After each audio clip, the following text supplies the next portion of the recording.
आपको टाउन के चेयरमैन लाला रहीम के जुल्म और जिबर के खिलाफ जाब फरिया ऑर्गेनाइजेशन पाकिस्तान के मरकजी रहनुमा अल्लामा अली रजा चांडियो ने कॉन्फ्रेंस करते हुए कहा है कि टाउन का अमला लाला रहीम की चर्च पर आया और तजावजात के बहाने मेरे दुकान में 3 बार तोड़ फोड़ की और मेरा सामान लेकर गए।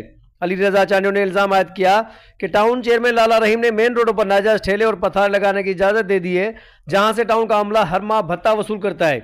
मजहबी खतीब अहले बैत अल्लामा अली रजा चांडियो मरकजी ऑर्गेनाइजेशन पाकिस्तान का मैं मरकजी रहनुमा हूँ, जाफिया ऑर्गेनाइजेशन पाकिस्तान का। मेरा एक शॉप है जो कमर्शियल दुकान है हसनाबाद मेन मार्केट के अंदर। वो मेन मार्केट के अंदर जो पाकिस्तान के आइन कानून और बिलखुसूस सिंध बिल्डिंग कंट्रोल अथॉरिटी ने मुझे ये इजाज़त दिया है कि मैं अपनी दुकान के 3 फुट बाहर 4 फुट बाहर में अपना कोई भी जायज़ लीगल काम कर सकता हूँ।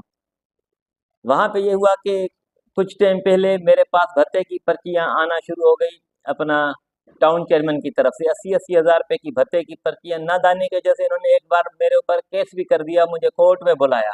मैंने जाके वहाँ पे कोर्ट में अपेयर होकर मैंने जज साहब को कहा कि ये नाजायज़ी ये जुल्म है। उन बुनियादों पे जज साहब ने कहा कि भाई ऐसा कोई भी टैक्स नहीं है जो टाउन आप लोगों से ले सके। उस केस को जज साहब ने डिसमिस कर दिया। उसके बाद ये हुआ कि 12 दिसंबर 2024 पे मेरे दुकान पे 30 से 40 गुंडों की यलगार होती है, साथ में पुलिस की मोबाइल और उसी के साथ 30-40 गुंडे ऐसे टूटे दुकान पे जैसे कि मैं कोई हिंदुस्तान के बॉर्डर पे था कि पाकिस्तान की फौज ने ताबड़तोड़ हमला कर दिया। ये तासुर दे रहे हैं कि यहाँ पे दोहरा कानून है, दोहरा मयार है, जबकि मेरा लीगल दुकान है, मैं अपने लीगल दुकान में कारोबार नहीं कर सकता हूँ। दूसरी तरफ आप जाके देखोगे तो अनलीगल लोगों के ठिये लगे हुए हैं, वो बाअसर लोगों के ठिये लगे हुए हैं। ये तासुर जा रहा है कि वो टाउन के अपने ठिये लगे हुए हैं, वो काम कर सकते हैं जो मार्केट का पार्किंग का एरिया है, उस पूरे पार्किंग के एरिया में अनलीगल तजावाजात और अनलीगल ठिये लगे हुए, उनसे कोई पूछने वाला नहीं है। हम दुकानदारों पे रोज की यलगारें। फिर मैं मजबूर होकर मैंने जाके मुख्तलिफ इदारों में मैंने ये एप्लीकेशनें दी। मैंने आईजी से लेकर मैंने एसएचओ तक एप्लीकेशन दिया, फिर ऊपर मैंने वजीर बल्दिया से लेकर टीएमसी तक मैंने एप्लीकेशन दिया। मैंने जगह जगह पे कानून को फॉलो किया। मैंने कानून में ये तवक्कु रखा, ये उम्मीद रखा कि मुझे यहाँ से इंसाफ मिलेगा, मगर मुख्तलिफ इदारों से मैं मायूस हो गया। मुझे कहीं पे कोई तहफ़्फ़ुज़ नहीं मिला, कहीं से मुझे कोई इंसाफ की किरण नज़र नहीं आई, तो मैं अदालत उज़्मा में चला गया। फिर वहाँ पे ये हुआ कि वो जो 12 तारीख पे जो मेरे साथ जुल्म हुआ उसका मैंने जाके पटिशन दायर किया एबी लाला अब्दुर्रहीम के खिलाफ और उसके अमले के खिलाफ, जो टाउन चेयरमैन है। वही पटिशन मेरा 7 जनवरी पे वहाँ से डिसमिस होता है मेरे लायर के गैर मौजूदगी की वजह से। फिर उसी तारीख पे वो इस इंतजार में थे कि ये पटिशन कब इसका डिसमिस होता है, कब हम इसके ऊपर हमलावर। फिर उसी तारीख पे 6:30 बजे मेरे दुकान पे यलगार होती है और वही 30-40 उसकी गुंडा ब्रिगेड आके जबरदस्ती दुकान की चीजें लेके जाते हैं, जनरेटर्स वगैरह जो अंदर पड़े हुए थे वो लेके गए। चलो ये 7 तारीख का था। फिर 10 तारीख पे मेरे ऊपर एक कातराना हमला होता है। मैंने दोनों तारीख का वनसाय किया, वनसाय की रिकॉर्ड मेरे पास मौजूद है। मैंने मुतलका इदारों में ये एप्लीकेशन लगाई हैं। अब मैं मीडिया की तवस्सुल से कहना चाहता हूँ, ये टाउन चेयरमैन कल मेरे माल का दुश्मन था, आज मेरे जान का दुश्मन बन चुका है। मुसलसल मेरे ऊपर थ्रेड हैं, मुसलसल मुझे कत्ल करने की धमकियां मिल रही हैं। वही जो बंदा मेरे ऊपर कातराना हमला करने आया, वही बंदा मेरे दुकान के आगे पीछे घूम रहा है। मैं लिहाजा कानून नाफिज कानून इदारों से अपील करता हूं कि इनको नाक में नाकेल डालो।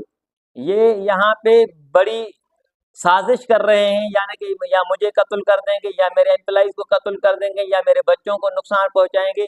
लिहाजा मैं अरबाब अख्तियार पाकिस्तान बिलखुसूस आईजी सिंध और बिल उमूम में डीआईजी ईस्ट से ये अपील करता हूं कि मेरे से इंसाफ किया जाए। तो वीडियो जो वायरल हुई थी वो इन्होंने क्यों डिलीट किया, सवाल तो जन्म लेते हैं। आप पूरे मार्केट में जाके पूछो, मेरी जिंदगी खुली किताब है।